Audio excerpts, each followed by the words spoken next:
Bismillahirrahmanirrahim. Assalamualaikum warahmatullahi wabarakatuh.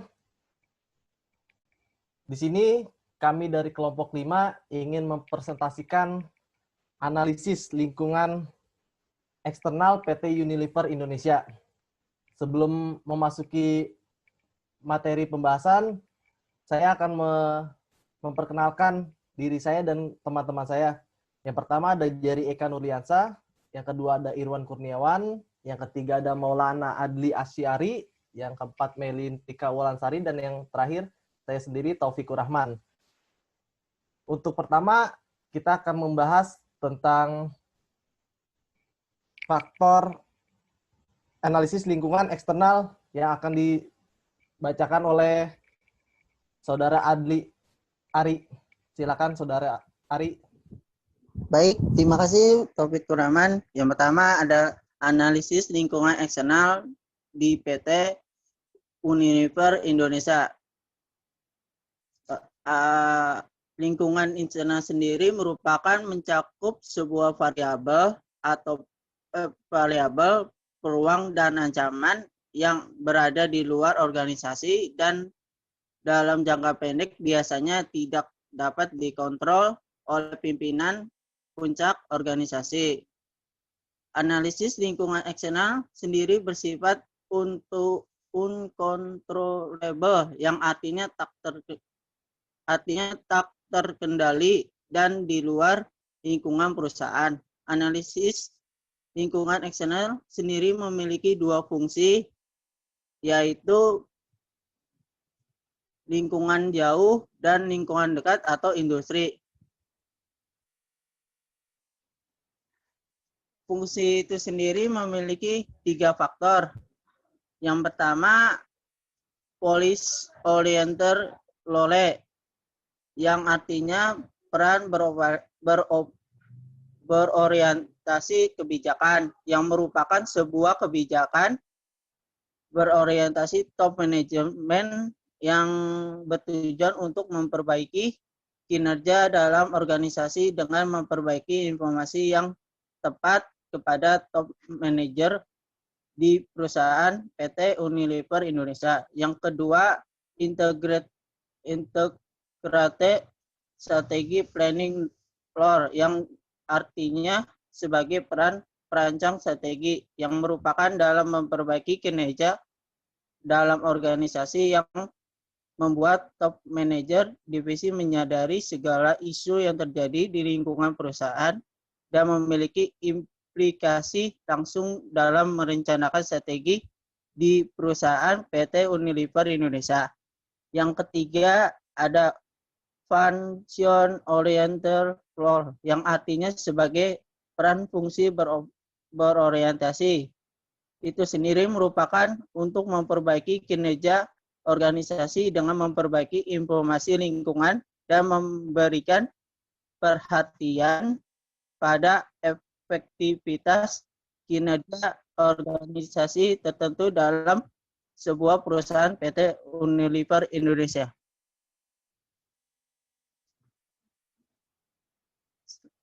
Selanjutnya akan dibaca Vicky Valevi. Ya, terima kasih Saudara Ari.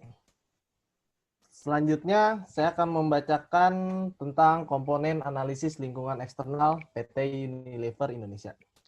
Yang pertama ada komponen analisis lingkungan eksternal dalam PT Unilever Indonesia. Yang pertama ada scanning atau pemindaian.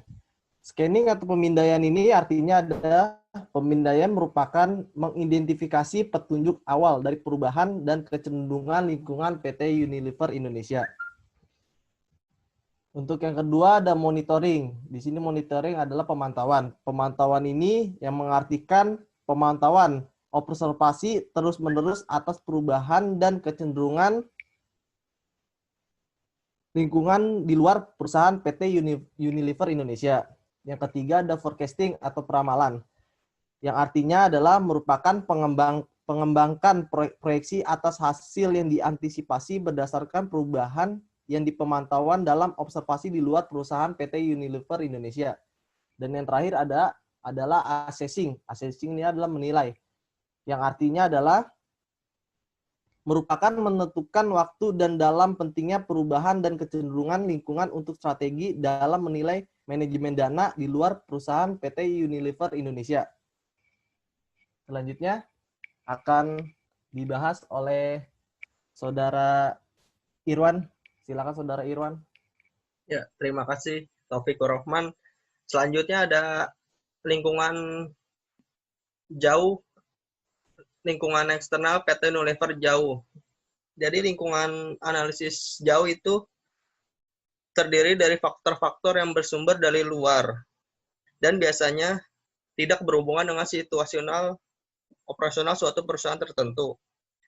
Lingkungan ini dapat memberi peluang, ancaman, dan kendala bagi perusahaan tersebut, pada perusahaan tersebut. Tapi satu perusahaan jarang sekali mempunyai pengaruh berarti terhadap lingkungan ini. Lingkungan jauh ini terdiri dari 4 faktor. Yang pertama adalah faktor politik, teknologi, ekonomi, dan sosial budaya. Yang pertama itu dari faktor politik, yaitu penjelasannya. Jadi kalau faktor politik, kondisi politik yang di Indonesia ini sering tidak stabil atau berubah-ubah, membuat keadaan jadi tidak stabil. Hal tersebut menjadi perhatian bagi PT Unilever Indonesia dalam melakukan kegiatan organisasinya ataupun dalam mengambil keputusannya harus tepat. Misalnya keadaan yang baru ramai-ramai ini terjadi, yaitu lahirnya Undang-Undang Omnibus Law Cipta Kerja. Hampir semua buruh di seluruh Indonesia menolak isi undang-undang tersebut, dikarenakan menurut buruh banyak merugikan buruh dan menguntungkan perusahaan tersebut. Dan lahirnya Undang-Undang Omnibus Law ini tidak tepat karena masyarakat sedang melawan pandemi COVID-19. Yang kedua ada faktor teknologi. Jadi faktor teknologi ini di era sekarang, era globalisasi, saat ini teknologi tidak pernah stagnan, terus berjalan dan terbaru terus. Semakin canggih teknologi akan memudahkan konsumen. Hal ini dilakukan dengan meluncurkan aplikasi Android Sahabat Warung oleh perusahaan Unilever Indonesia. Jadi konsumen bisa memesan barang hanya melalui online saja. Walaupun aplikasi Android ini baru berkontribusi sekitar 2 atau 3% dari total penjualan PT Unilever Indonesia, tapi PT Unilever Indonesia yakin akan terus berkembang seiring dengan berjalannya waktu dan teknologi yang semakin canggih. Yang ketiga ada faktor ekonomi. Kondisi perekonomian Indonesia yang sempat menurun membuat PT Unilever Indonesia melakukan inovasi terhadap produknya agar bisa dinikmati seluruh masyarakat Indonesia. Misalnya dengan cara yaitu membuat produk bagi semua kalangan.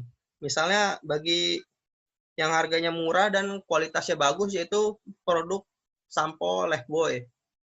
Yang kalangan menengah memunculkan produk sampo Clear atau Sunsilk.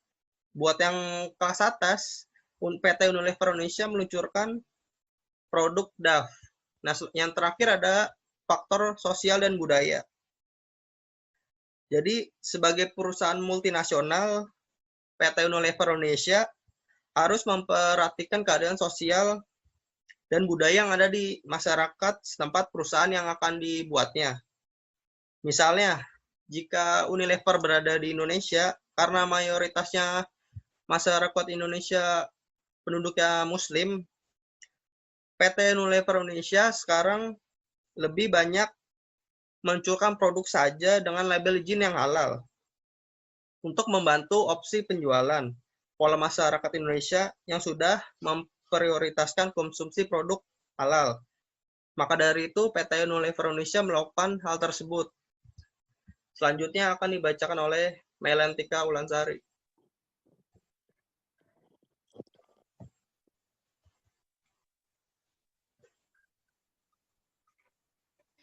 Ya, untuk selanjutnya itu ada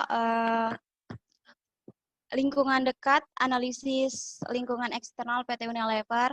Nah, di sini ada enam lingkungan dekat atau lingkungan industri, analisis lingkungan eksternal PT Unilever Indonesia.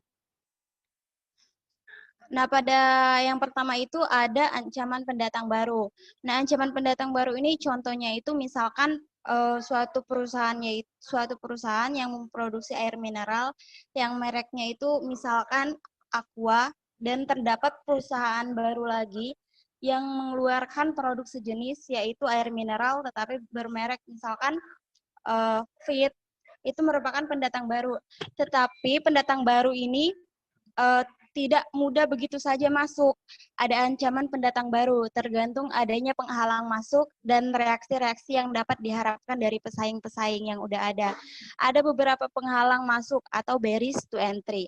Di antaranya yaitu skala ekonomi, diferensiasi produk, kebutuhan modal, biaya untuk berpindah, dan akses ke saluran distribusi dan lainnya. Nah, untuk yang kedua yaitu ada persaingan di antara perusahaan yang telah ada.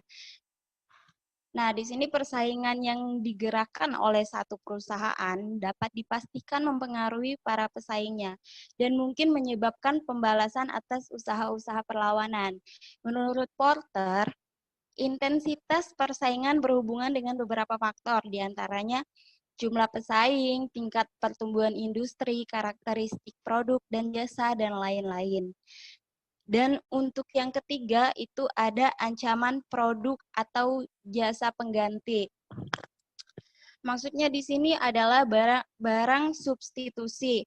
Contohnya misalkan PT Unilever mengeluarkan produk Sasa dan produk itu bisa diganti dengan Royco atau mungkin Masako.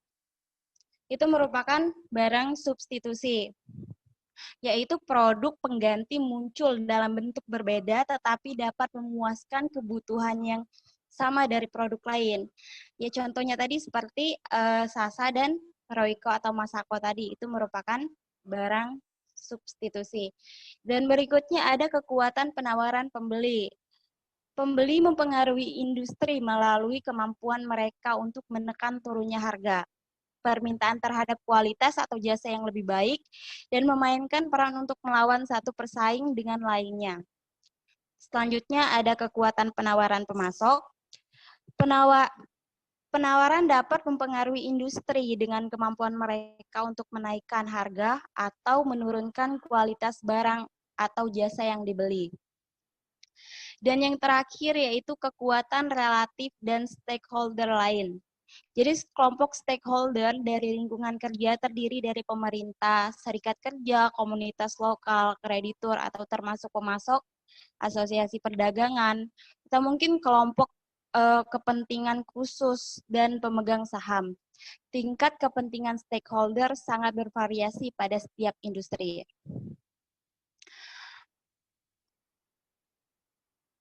Mungkin bisa dilanjut.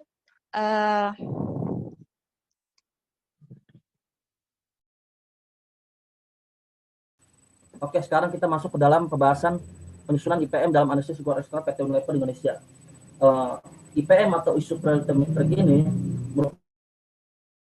merupakan sebuah cara untuk memudahkan dalam memetakan analisis lingkungan eksternal yang tadi telah dipaparkan oleh saudara dan saudara Iwan. Jadi ini kita dapat memetakan dengan mudah mana yang menjadi prioritas rendah, prioritas sedang, atau prioritas tinggi bagi perusahaan untuk menghadapi peluang atau tantangan di masa depan. Untuk memudahkan hal tersebut, penjelasan lebih lanjutnya maksudnya saya akan membahas satu persatu plot-plot yang ada di dalam gambar ini. Plot ini terdiri dari 9 kotak yang terdiri dari 3 warna yaitu merah, kuning, dan hijau. Saya akan menjelaskan satu persatu. Dimulai dari yang berwarna merah. di mana apabila kemungkinan terjadinya tinggi dan kemungkinan dampak perusahaan juga tinggi, itu maka masuk ke dalam kategori prioritas tinggi. Kemudian selanjutnya, apabila kemungkinan dampak bagi perusahaan itu sedang dan kemungkinan terjadinya tinggi, maka itu masuk ke dalam kategori prioritas tinggi juga.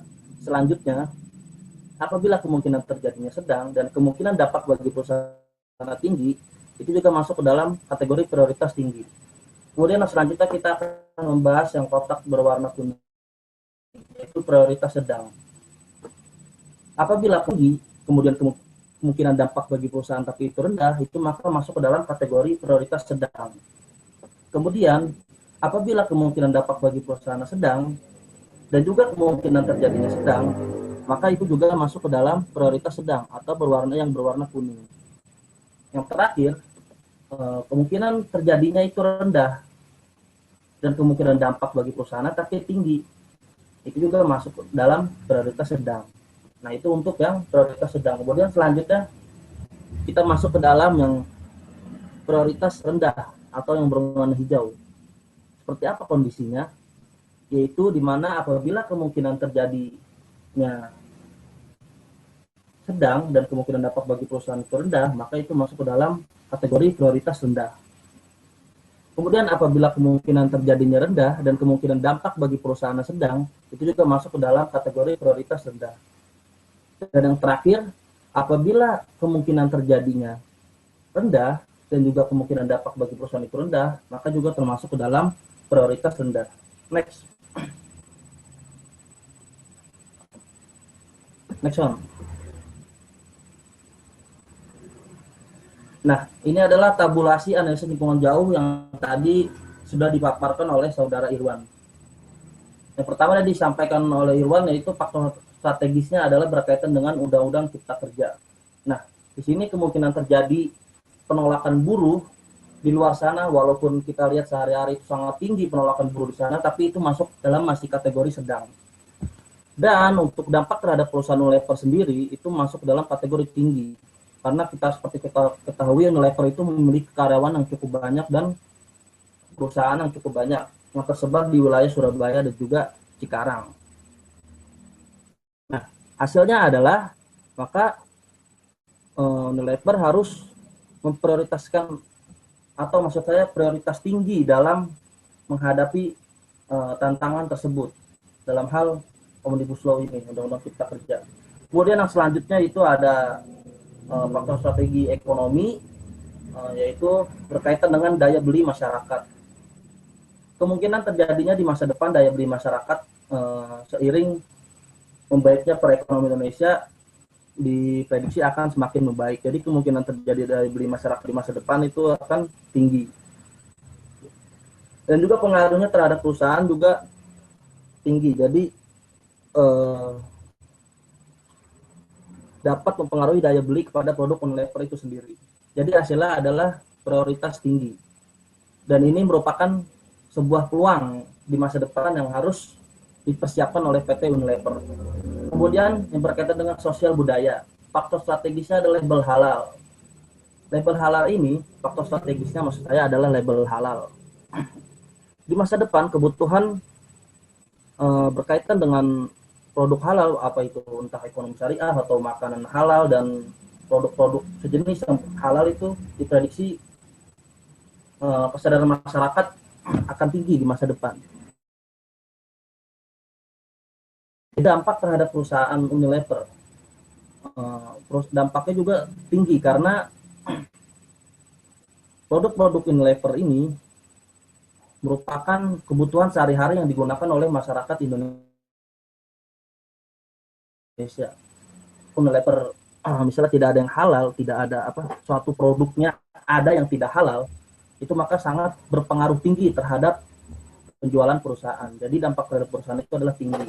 Jadi hasilnya adalah prioritas tinggi dan merupakan tantangan bagi Unilever di masa depan untuk menghadapi hal tersebut.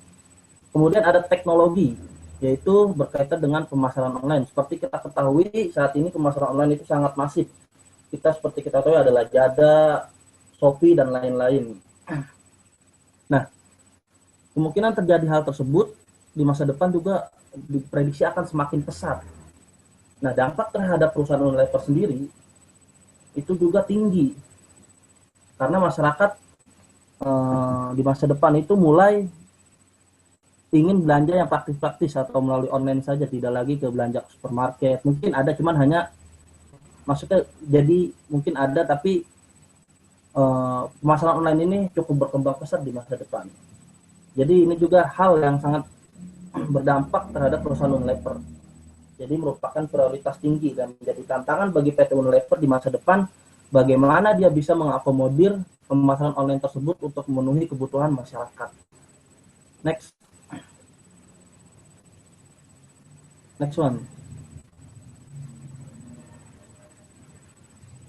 Nah, ini untuk tabulasi analisis lingkungan dekat. Ini merupakan yang tadi dipaparkan oleh saudara Mailan.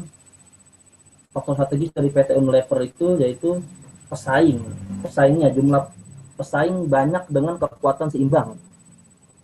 Nah, seperti kita ketahui produk-produk Unilever ini banyak sekali saingannya, seperti misalnya dalam bidang sampo, Unilever punya Clear, jika yang lain juga punya Head and Shoulders dan lain-lain. Maka kemungkinan terjadi persaingan di masa depan juga diprediksi akan semakin ketat. Jadi kemungkinan terjadinya itu tinggi. Dan dampak terhadap Unilever sendiri itu prediksi akan tinggi juga. Maka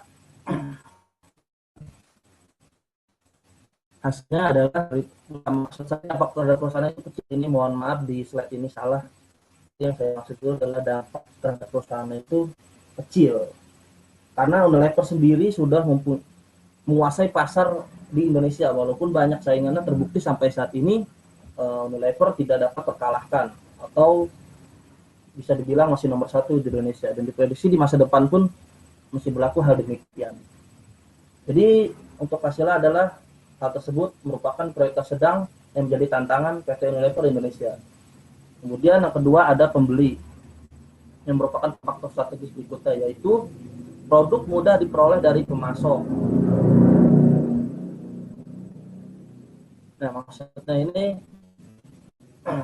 produk masih bisa didapatkan dari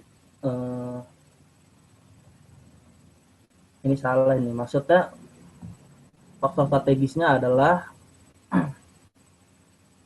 produk-produk Unilever, produk mudah diperoleh dari produsen lain, maksudnya seperti itu. Kemungkinan terjadinya memang di masa depan itu tinggi, tapi dampak terhadap perusahaan Unilever itu sendiri kecil. Ini sekali lagi salah ini, mohon maaf, harusnya kecil, dan hasilnya adalah prioritas sedang. Jadi tantangan di masa depan adalah prioritas sedang bagi Unilever Indonesia. Selanjutnya, next. Nah, ini tabulasi mengenai analisis lingkungan persaingan.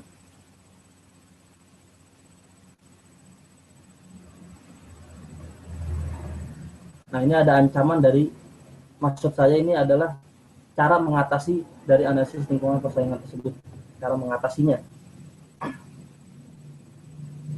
Nah, cara mengatasi ancaman dari pesaing, yaitu maka perusahaan harus mempunyai segmentasi sendiri, yaitu memiliki pasar sendiri, atau fokus pada produk yang terkait dengan anak atau orang dewasa atau remaja. Jadi mempunyai segmennya di persaingan. Kemudian selanjutnya adalah diferensial. Defense ini maksudnya adalah untuk mengatasi, maka si produsen itu harus memiliki perbedaan dalam produknya, atau memiliki hasilnya adalah gawan belum habis, Wan. Sebelumnya, Wan, slide, Wan. Halo?